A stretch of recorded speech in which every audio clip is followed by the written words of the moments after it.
It's a remake, of course, of the Kurt Russell Goldie Hawn one. I don't have any desire to see this. You got Anna Faris. Of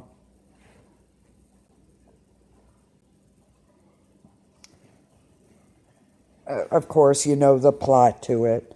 Eugenio Derbez, Eva Longoria, Mel Rodriguez, and Anna Faris. Yeah, I personally now, you can go see it, but I'm not a fan. I can tell you that right now, I won't be a fan. So, with that said, let's move on. Number 3, A Quiet Place. That is really popular amongst the audience, as is, of course, Avengers. About a family of 4 must navigate their lives in silence after mysterious creatures, hunt by sound, threaten their survival. If they hear you, they hunt you. It might be. If I'm going to see that, if I'm going to see Overboard, I'll wait for the DVD. I have to say, I saw Jumanji. Oh my God, I was dying.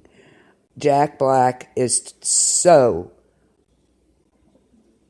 awesome in that movie. I can't even begin to explain Jack Black in this movie. Jumanji, Welcome to the Jungle with The Rock. I have to admit, that was very well done. I was really hesitant to watch it, and they did a nice homage to Robin Williams in it. But Jumanji, Welcome to the Jungle was, I laughed so hard. I was dying. I really was. If you haven't seen it, I highly recommend it. Totally awesome movie. So, with that said, okay, Quiet Place is number 3. If they hear you, the Jumanji was so excellent. Jack Black, oh my God. I can't even I can't even begin. He was just epic. He really was. That was hilarious. Oh my God.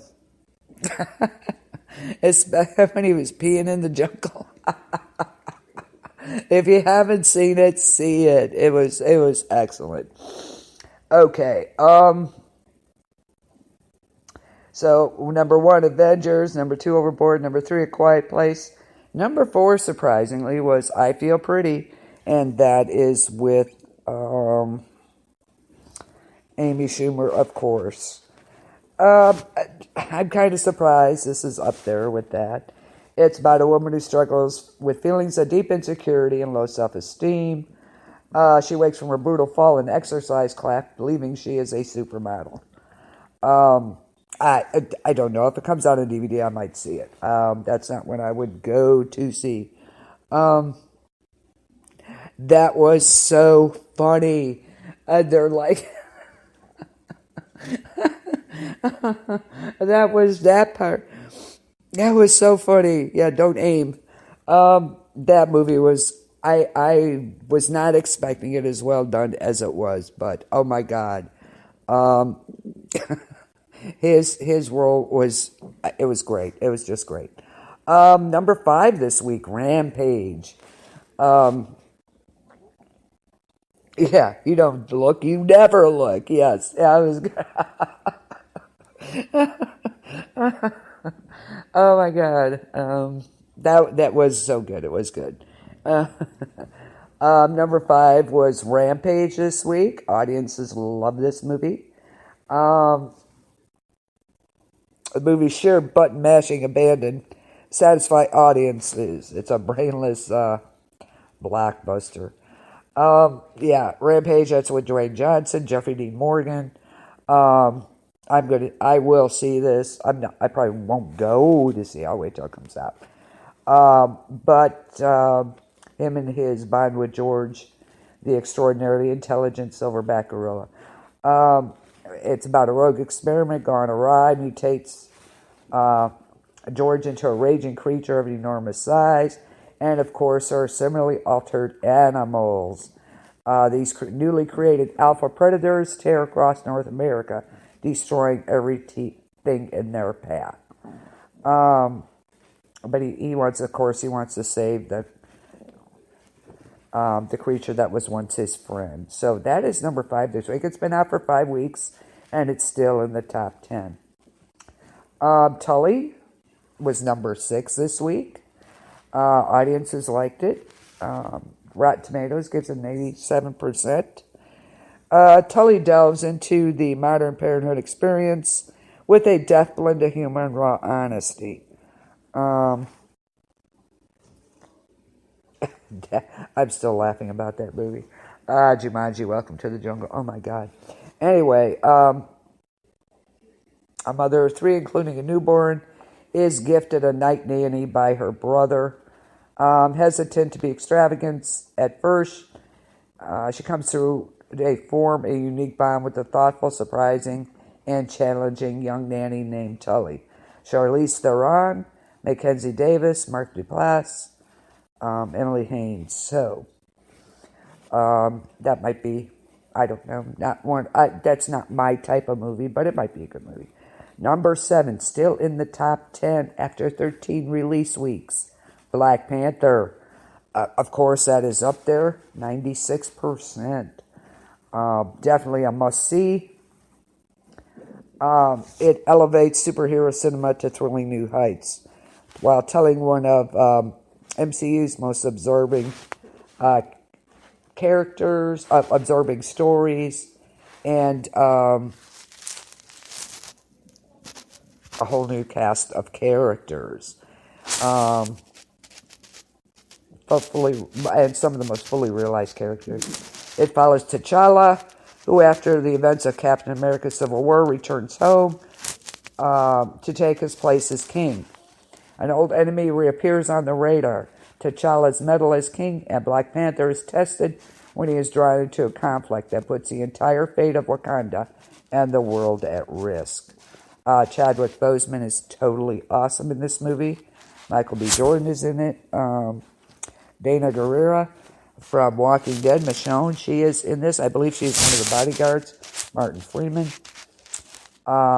So, yes, definitely. After 5 weeks, it is still in the top 10. So, definitely a must-see. Number 8 this week is Blumhouse's Truth or Dare. Not so hot. It's just a neutral, it's pretty predictable, actually. So, it's a truth or dare thing. Either you do it or die, pretty much. It's a harmless game of truth or dare among friends turns deadly when someone or something begins to punish those who tell a lie or refuse the dare. That's one I would definitely rent on DVD for a, Saturday night or something to watch. Up to you, though. You may want to go see it. Number 9 this week, Super Troopers 2. The one everybody's been looking forward to. Audience kind of likes it. Rotten Tomatoes doesn't. The critics. But the most devoted fans must ask themselves,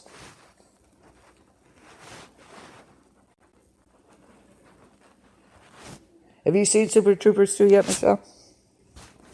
I know you wanted to. Must ask themselves why they waited so long for such cruel and tragic shenanigans. So not a real good critics there.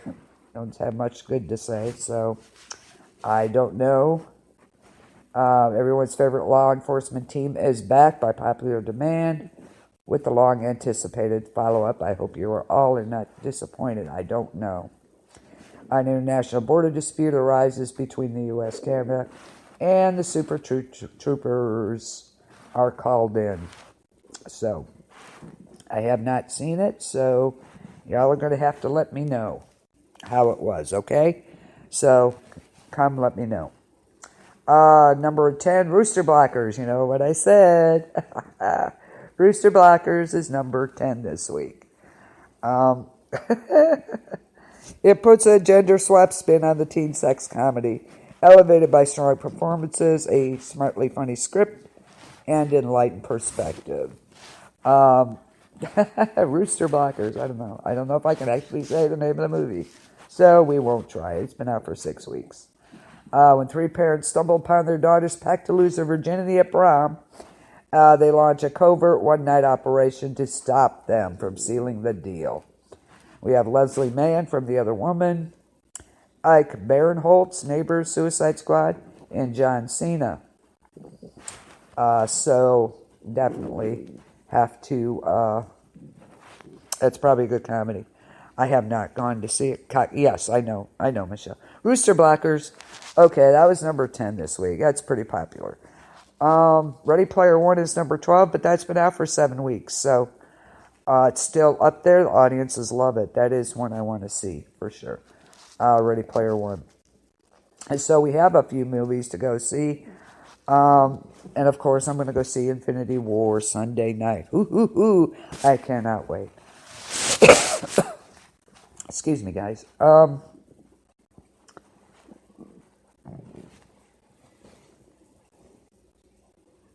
And of course, you have the other ones that are out. So, yeah.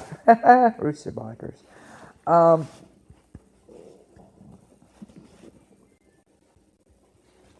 Movies opening this week. Yeah.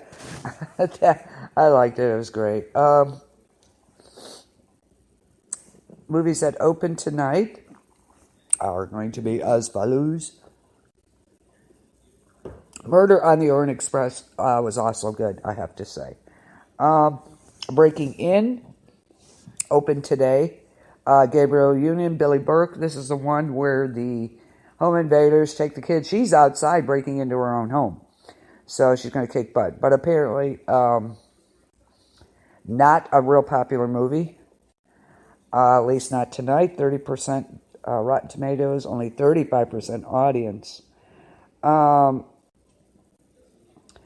Breaking In is proof that Gabriel Union deserves more leading roles, particularly in films that offer more than this disposable action thriller. It does, but it's not. I think it's pretty predictable of what's going to happen. But we shall see, won't we? We'll see how it does. Life of the Party with Melissa McCarthy. She's always funny. I like Melissa McCarthy. It's good-natured humor and abundance of on-screen talent aren't enough to make up for a dumb direction, and unfortunately not real popular. Her husband suddenly dumps her. Longtime dedicated housewife, Deanna McCarthy, turns regret into reset by going back to college, landing in the same class and school as her daughter. She plunges headlong into the campus experience. She embraces freedom, fun, and frat boys on her own terms. Yeah, that's true. They are.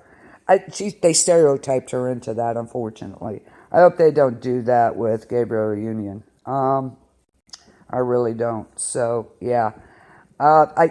Yeah, they are. I have to agree. Michelle said her roles are always the same.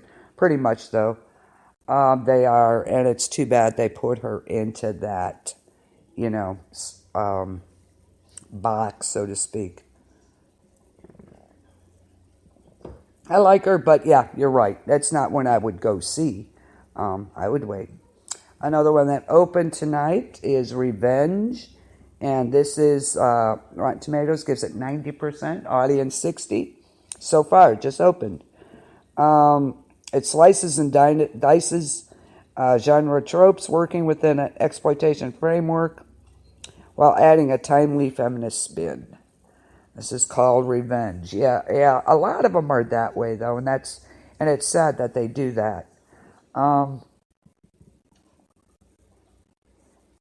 Revenge. Jen is enjoying a romantic getaway with her wealthy boyfriend, which is suddenly disrupted when his sleazy friends arrive for an unannounced hunting trip. Tension mounts in the house until the situation abruptly and viciously intensifies, culminating in a shocking act that leaves Jen left for dead. Unfortunately for her assailants, Jen survives and reemerges with a wrathful intent. Shades of a good marriage, it sounds like. White-knuckle tale of transgression, transformation, revenge gloriously blurs the lines of vengeance and survival. delivering a ferocious dissection of gender